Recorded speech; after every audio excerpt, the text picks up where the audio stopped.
Hello, everyone. I am Zaki Fathurohman from the National Library of Indonesia. Great to be here. Today, I will share how Perpusnas Press contributes to Indonesia's knowledge sovereignty from local context to decoloniality. I will touch on 4 points: Indonesia's rich cultural heritage and local wisdom, the state of the National Library is publishing itself, efforts to equalize literacy across our vast nation, and how old manuscripts reveal national heroes and decolonial stances. Just a quick reminder of Indonesia, a nation that accelerated the independence movement through the 1955 Asia-Africa Conference, a key moment for 20th century decolonization, with the remaining homework being the complete liberation and independence of Palestine. We are exploring archipelago, Sumatra, Kalimantan, Sulawesi, Papua, Java, and many significant smaller islands, over 17,000 in total, collectively known as Nusantara. Our diverse people and languages hold a wealth of knowledge captured in our national motto, Unity in Diversity, inscribed in our national emblem, Garuda Pancasila. Part of Indonesia's knowledge lies in our old manuscripts, several recognized by UNESCO as memory of the world, like the Lagaligo epic and Baba Diponegoro. You can find more about that in website hastara.perpusnas.go.id. The National Library actively manages this nomination. Regarding old manuscripts, a challenge is often their dispersal across Indonesia and even overseas due to colonial history. However, this also creates opportunities for international collaboration, as seen in some joint UNESCO nomination.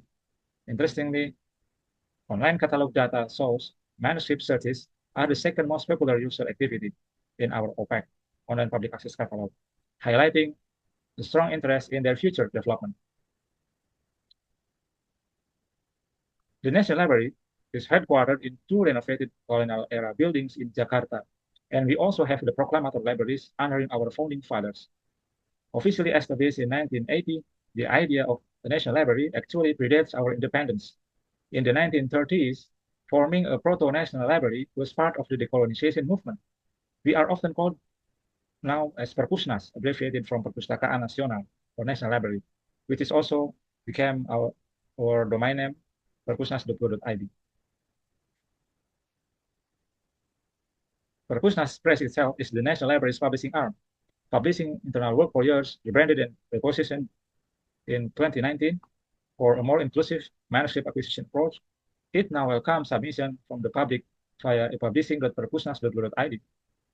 Website visits increased steadily last year, and book download patterns resemble the long-tail graph, suggesting that every book finds its readers. Word cloud of book titles show a focus on literacy, librarianship, and importantly, transliterations, translations, adaptations, and studies of various forms of old manuscripts. Perpusnas Press acquisition strategy is done by collaborating with Center for Library Information Services and Nusantara Manuscript Management, a work unit in our institution, abbreviated as Puja Sintara, and cooperated with Nusantara Manuscript Society, or Manasa, resulting in more than 600 books since 2019 through competition mechanism. And now, through the initiative for mainstreaming old manuscripts, we are also acquire and produce transmedia or media adaptation in form of comic books. Perpusnas Press also run a local wisdom theme writing incubator from 2020 until last year, engaging communities across 60 regions and producing over 44 books with over 600 writers, offering a publishing submission page for public manuscript and also organizing anthology project for National Library staff itself. For the dissemination, besides printing books for targeted regions, and by the way, the manuscript-based books are also available free in Jakarta building, Perpusnas Press mainly use digital approaches with website, as mentioned before, press.perpusnas.go.id, and digital library application, Perpusnas, available on Android, iOS, desktop, and web-based. Due to open licensing, its publications are also shared on platforms like academia, ResearchGate, and university repositories. As part of the literacy campaign, Perpusnas Press also organized book launches, writers' festival, and book discussions featuring diverse speakers, writers, academics, government officials, activists, and librarians. Generally, promotion, dissemination, and workshop are both online and on-site. After a quick intro to Perpusnas and Perpusnas Press, now let us talk about knowledge sovereignty. But first, here are a few point of views. First, from one Daud, sees colonialism through Peter Cox's lens. Colonialism is defined by a condition that refers to the systematic subjection of colonized people. It made possible by a Eurocentric worldview that projected a certain epistemic perspective and perpetrate great sufferings. And then the Indonesian philosopher Irfan Afifi, who was inspired by translating Nancy Florida's work, who is all about decolonization, he argues that colonialism still lingers post-independence. To say that, Frial Ramadan, a prolific writer and a librarian in the National Library itself, adds that colonialism also erased colonized people's knowledge. About locality, it is not as simple as it seems. Daud says, local feels diminished, below universal. And Ramadan finds a negative vibe in local, and given history, it's debatable, even needs correction. Meanwhile, Fadlan, a philologist, used local nature to highlight old manuscripts' knowledge potential. On decoloniality, Afifi explores forming national selfhood free from Eurocentric colonial bias. Simply put, decoloniality itself is relearning knowledge, allowing us to critique Western knowledge systems.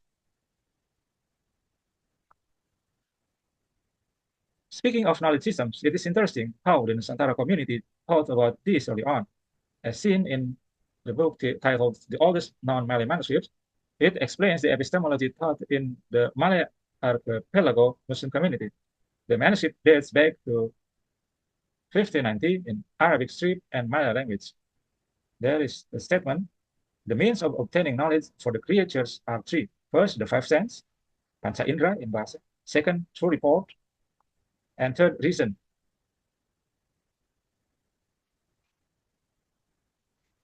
Based on those views, on those point of views, knowledge sovereignty here can be defined as an inclusive right to relearn, reclaim, and repurpose the knowledge that has been biased, shadowed, misprojected, pushed aside, forgotten, buried, or discredited by the force of modernity, colonialism, and racialism, in order to define and live true selfhood free from sufferings with full respect and responsibility. Let us look at its environment first, the journals scene. Perpusnas managed 5 journals. Using specific keywords, initial searches show decolonizations and studies are emerging. Further digging on Perpusnas YouTube channel, one among total of 16 YouTube channel in Perpusnas, and this one is around since 2009 with over 600 videos using the same keywords, colonialism and decolonization, reveals 40 videos on colonialism and decolonization. Decolonization alone brings up 3 videos. So colonialism and decolonization are discussed in Perpusnas journals and YouTube. What about Perpusnas Press itself? Website book descriptions offer implicit clues. Access to manuscript is described as limited and difficult in the description. So they need to be uncovered, revealed, conveyed, and communicated. This can be seen as an implicit decolonizing effort. Also, Perpusnas Press Writing Incubation Program promotes local wisdom. Editor-in-Chief Mr. Eddie Biono says this is partly due to the lack of exposure to rich regional culture, including oral traditions, food, nature, tourism, traditional knowledge, etc. This develops local nature disclosure, local knowledge disclosure. Interestingly, a preliminary systematic review shows around 33 scientific articles from 2020 to 2025 cite Perpusnas Press books. Besides general readers and writers, turn out that the researchers also reference Perpusnas Press book. The word cloud highlights themes like Islam, Java, manship, and ethnomethodology. In short, efforts to relearn and reclaim knowledge are happening and growing.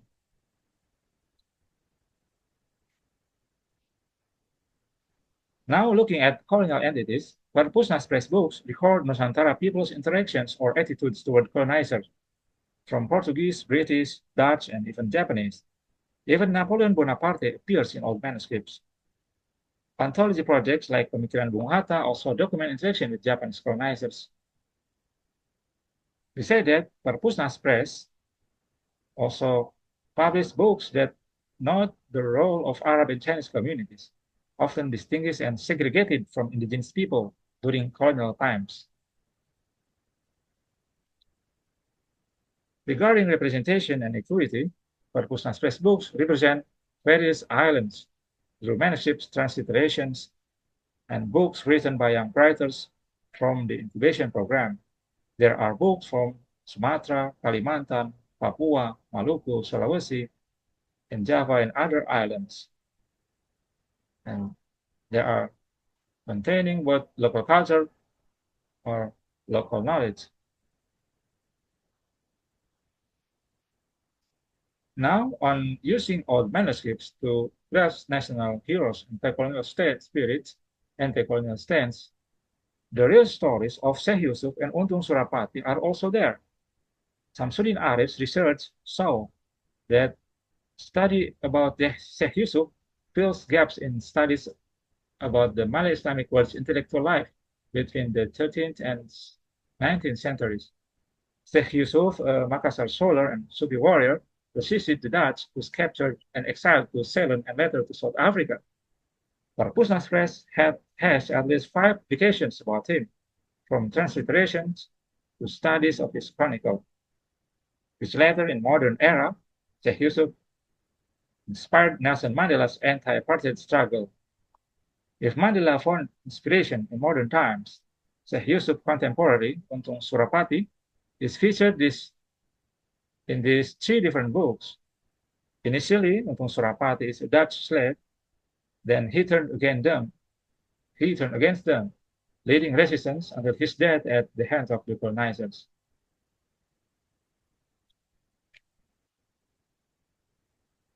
So a quick look at Perpusnas Press and its role suggests it is move dynamically, circle dynamically from mere locality, local nature, becoming fertile ground for decolonization efforts, which can be positively seen as upholding knowledge sovereignty for Indonesians and anyone interested in the archipelago's diversity.